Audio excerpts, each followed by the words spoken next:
Hello friends, बरायबाय चेनेलाव फिन खनसेबाव दा बे समाव लेटेस्ट आपडेट सफैदों बेनो जाबाय एडमिट नोंथांमोना डाउनलड खालामदो जायफोरा एप्लाइ खालामदोंमोन बेनो जाबाय आसाम स्टेटनि साख्रि ASRLMआव दा मा पस्टआ फैग्रोखो जों बेखौ नायगोन आरो लोगोसे फरेस्टनि एडमिट लिंकआ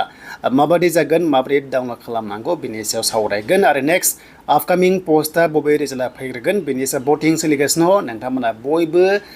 फल'हाय भट होनो हागोन बेनि सायाव जोङो A to Z सावरायगोन आरो जाय नोंथांमोना Bodo Job Info YouTube चेनेलाव गोदान साबस्क्राइब खालामना ला जाहाथे आपकामिं लेटेस्ट भिडिअ आपडेट नोंथांमोना मोननो हायो दा गोबाव खालामा जों थांनि ASRLM अफिसियेल वेबसाइटआव जों फैबाय ASRLMनि अफिसियेल वेबसाइटआव आरो फैनाय लोगो लोगो जाय नोंथांमोना एग्जाम होनो थांगासिनो दङ 20 जुलाइआव दा बिनि एडमिटआ होबाय नाथाय खायसे पस्टआ होआखै BC पस्टफोर होआखै दा मा पस्टआ फैग्रोखो जों बेखौ क्लिक खालामबा एग्जामिनेशन नैबे नटिसआव क्लिक खालामबानो जोङो बबे पजिशन पस्टआ माने आनजाद जाग्रोगोन 20 जुलाइआव जों बेखौ नायनोसै दा बे जाबाय अफिसियेल नटिस आरो बे पस्टआ मोननै रोखोमा जाग्रोसिगोन बेनो जाबाय प्रजेक्ट मेनेजाराव आरो लोगोसे एकाउन्ट एसिस्टेन्ट दङ बेनिफ्राय स्टेट प्रजेक्ट मेनेजार दङ अके थ' बेखिनि पस्ट नोंथांमोना कड नाम्बार मोनदों मर्निंआव आरो आफ्टारनुन बे मोननै टाइमाव जागोन टाइमखौ नाय नोंथांमोना स्क्रिनाव माखासे पस्टआ जि पस्टआ बेयाव नुवाखै नोंथांमोननिया नेक्स्ट सानडेआव जानाय चान्सआ दङ एबा एग्जाम डेट ओंखारनाय चान्सआ दङ बेखायनो एडमिटआ दायो डाउनलड जाबाय नोंथांमोना डाउनलड खालामदो लिंकआ दङ डिसक्रिप्शनाव दा बे साख्रि जाबाय Assam state rural livelihood mission दा बेनि आन्डाराव ASRLMआव ब्लक अफिसाव नोंथांमोना साख्रि मोनगोन कन्ट्रेक्चुएल हिसाबै नाथाय इनिशियेलि 1 इयार नाथाय बियो बारायबाय थाखायो अके दा बे जाबाय नोंथांमोननि लेटेस्ट आपडेट दायो एडमिट नोंथांमोना बाइबार टेस्टनि थाखाय जुदि डाउनलड खालामनोबा बेबायदि सेम नोंथांमोना मोनगोन जेरै फन नाम्बार थागोन नोंनि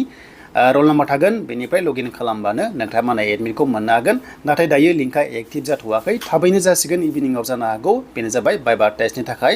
आरो गोबां सोंदों बाइबार टेस्टआव नाम्बार दंना गैया अफिसियेल गाइडलाइन्सआवथ' बाइबार टेस्टआव नाम्बार गैया एग्जामानो 100 मार्क्सनि जाखादोंमोन नालाय थ' बाव माने बाइबार टेस्टआव नाम्बार गैया आरो थ' बेखौ नायोबा नोजोर बोयोबा जायनो एग्जामाव रिटेनाव मोजां नाम्बार मोनदों आरो लोगोसे फिजिकेलि फिट नोंथांमोना बेयाव साख्रि मोननाय चान्सआ दङ आरो अके दा बेखायनो नाम्बार खम मोननायफोराबो नार्भास जानाङा बाइबार टेस्टआव एटेन्ड खालामथार उननि बाथ्रा मोननाय मोनिया नाथाय नोंथांमोना बयबो बाइबार टेस्टआव एटेन्ड खालाम अके 1:8 माने मोनसे पस्टनि थाखाय गासै 8 जना फाइट खालामगोन मोनसे पस्टआव आरो बेखायनो कम्पिटिशना हाइ लेभेल जागोन दा बेखायनो मोजां होदो बयनिसिमबो बेस्ट अफ लाक थाबाय जाहाथे नोंथांमोना साख्रिखौ मोननो हायो दा लिंकआ एक्टिभ जायोबा खनसे भिडिअ फैगोन दा बेखिनिखौ होग्रोबाय दानिया जोङो मोनसे फल लादों बेयाव जों थांनि मा पस्टनि नेक्स्ट आपकामिं रिजाल्ट फैगोन बेखौ जों सावरायनो स' दायो जों मोनसे फल लादों बेनो जाबाय आपकामिं BTC साख्रिनि बबे पस्टआ रिजाल्टआ फैथावगौ नेक्स्ट लेभेलाव स' बेयाव नोंथांमोना भट खालाम दासिम बावहाय 213 भट्स फैबाय दा बेनि गेजेराव जुदि Gr-4आव फैयोबा एबा नोंथांमोना फैगोन सानदोंबा बेयाव क्लिक खालाम देन बेनिफ्राय BTC बा BTCआव खालाम बेनिफ्राय Gr-3 HS level technical plus non technical बेयाव सेलेक्ट खालाम आरो लोगोसे थार्ड ग्रेड डिग्री लेभेल बा बेखौ सेलेक्ट खालाम दा मस्ट चान्सेसआ बबे बांसिन फैथावगौ बेनो जाबाय Gr-4 ना Gr-3 नोंथांमोना बाव खालामबानो जाबाय नै दा बांसिन भटआ फैदों 47% दासिम Gr-4आव फैना दङ नोंथांमोना नेक्स्ट लेभेलाव मा टाइपनि रिजाल्ट फैथावगौ बेखौ एनालाइज खालाम दा जिखुनु जाया जोङो 30 जुलाइनि गेजेरावनो जों साख्रिखौ मोनजोबगोन नालाय सरकारा बुंनाय बादिबा दा बेखायनो जानो हागौ रिजाल्टआ थाबैनो लारि फैनो हागौ जेने फैजेनबाय हमना ला बेनो जाबाय जोंहा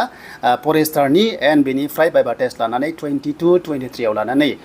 हमना ला 3 डेजनि गेजेराव बिथांमोना एबा 27 जुलाइनि सिगां साख्रि होनो हागौ आरो अके बेनो जाबाय फरेस्ट लेभेलाव एन्ड नेक्स्टआव हमना ला 20 जुलाइनि खाथि थार्ड ग्रेड 4th ग्रेड फैनो हागौ एबा गाबोनबो फैनो हागौ खुनु थिग गैया साडेनलि फैगोन बेबादि मोनदों दा जियानो जा मा फैथावगौ नोंथांमोना बयबो कमेन्ट्स खालाम दा बेनो जाबाय नेक्स्ट लेभेलाव बाइबार टेस्ट दङ मानोना बाइबार टेस्ट लायोबाथ' थाब फैनांगौ नालाय बेखायनो बाइबार टेस्ट एबा स्किल टेस्ट दं नालाय थार्ड ग्रेडआव